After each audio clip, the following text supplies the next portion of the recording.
Sergio Ramos n'a jamais eu peur de qui que ce soit. Ni des attaquants, ni des stades, ni de la pression.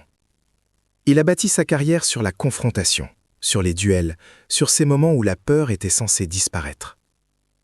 Et pourtant, après plus d'une décennie à affronter Lionel Messi et à jouer aux côtés de Cristiano Ronaldo, Sergio Ramos a fini par admettre quelque chose que personne n'attendait. Il y avait une peur. Pas la peur d'un tir, pas la peur d'un but, mais la peur de perdre le contrôle, avant même que quoi que ce soit ne se produise. Alors voici la vraie question. Comment le défenseur le plus agressif de sa génération peut-il avouer que Messi lui faisait peur d'une manière que Ronaldo n'a jamais provoquée? Et qu'est-ce que cela révèle sur la véritable différence entre ces deux légendes? Car une fois que Ramos brise son silence, le débat Messi versus Ronaldo cesse d'être une question de chiffres et commence à devenir une question de domination. Avant de commencer, n'oubliez pas de liker la vidéo, de vous abonner à la chaîne et de la partager si vous aimez les grandes histoires de football sans filtre. Pour comprendre pourquoi la confession de Sergio Ramos est si importante, il faut d'abord comprendre qui il est dans cette histoire. Ramos n'est pas un observateur.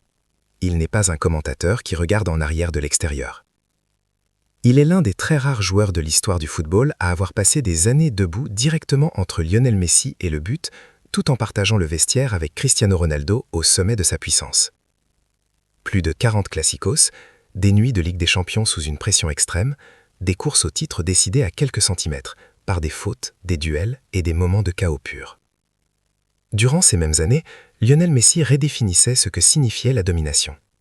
Pas seulement en marquant, mais en contrôlant des matchs entiers. Même très avancé dans sa carrière, Messi continuait de produire des chiffres qui semblaient se moquer du temps lui-même. Buts, passes décisives, passes clés, implication totale dans la phase offensive. Des systèmes entiers étaient construits uniquement pour le ralentir, rarement pour l'arrêter. Ronaldo, de son côté, est devenu l'exécuteur ultime. Saison après saison à 50, voire 60 buts. Moins de touches, moins de gestes, mais des actions finales dévastatrices. Sur le papier, la comparaison paraît simple. Les buts contre le contrôle, la puissance contre l'intelligence. Mais voici la véritable question. Si les deux hommes battaient des records, pourquoi donnaient-ils des sensations si différentes aux défenseurs qui les affrontaient au plus haut niveau? C'est là que le silence de Ramos devient impossible à ignorer. Sergio Ramos n'a pas dit cela au sommet de sa carrière, il ne l'a pas dit après une défaite, ni dans la chaleur d'une zone d'interviews.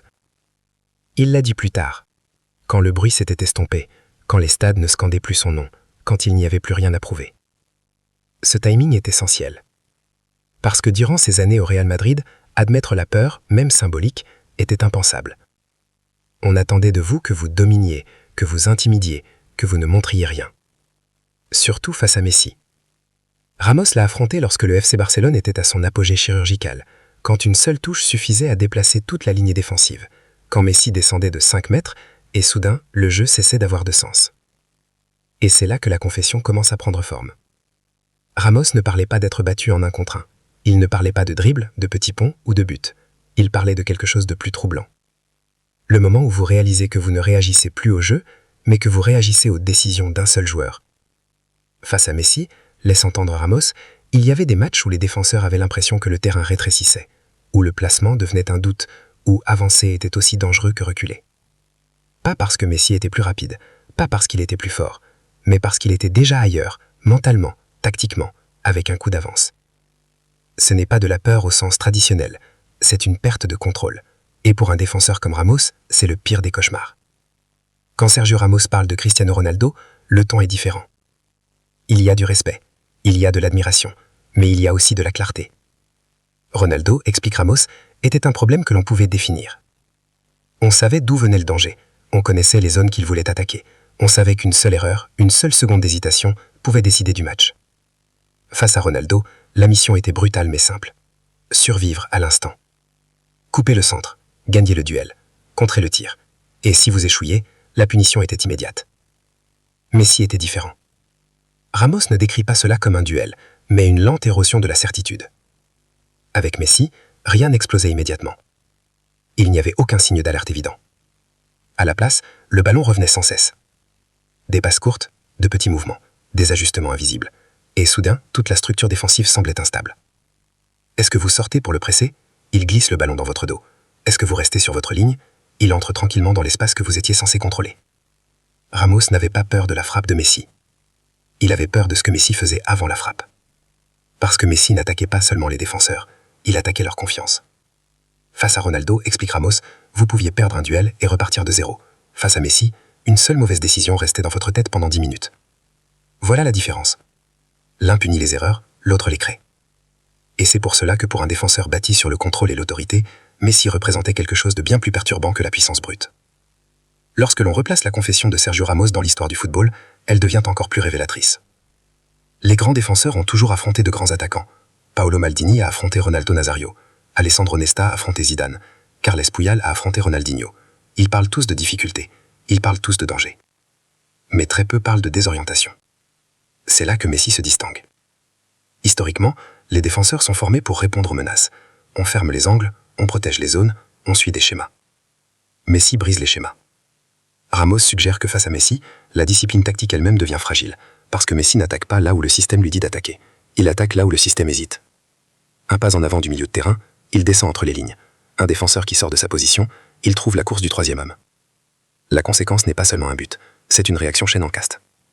Les milieux arrêtent de presser, les défenseurs cessent de monter, la ligne recule de plus en plus bas, non pas par peur d'être battu physiquement, mais parce que personne ne veut être celui qui casse la structure. Ronaldo, à l'inverse, force les ajustements par l'intensité. On recule pour protéger la surface, on le marque à deux pour bloquer le centre. Le système plie, mais il reste lisible. Messi le rend illisible. Et c'est ici que les paroles de Ramos dépassent largement le cadre de sa propre carrière. Car si l'un des défenseurs les plus dominants de l'ère moderne admet que Messi déstabilisait des systèmes défensifs entiers sans même toucher le ballon, alors peut-être avons-nous mesuré la grandeur de la mauvaise manière. Pas uniquement par les buts, mais par la quantité de contrôle qu'un seul joueur peut voler d'à 11 adversaires. Il y a une autre dimension dans la confession de Sergio Ramos qui passe souvent inaperçue. Ce n'est pas une question de tactique, ce n'est pas une question de placement, c'est une question d'instinct. Au plus haut niveau, les défenseurs survivent grâce à l'instinct. On ne réfléchit pas, on réagit. On sort, on recule, on intercepte, le tout en une fraction de seconde. Mais face à Messi, suggère Ramos, l'instinct devient peu fiable. On lit l'orientation du corps, on anticipe la passe, on s'engage, et puis, rien ne se produit. Messi marque une pause. C'est dans cette pause que le chaos commence. Parce que le football est construit sur le rythme. Quand le rythme se brise, la confiance suit.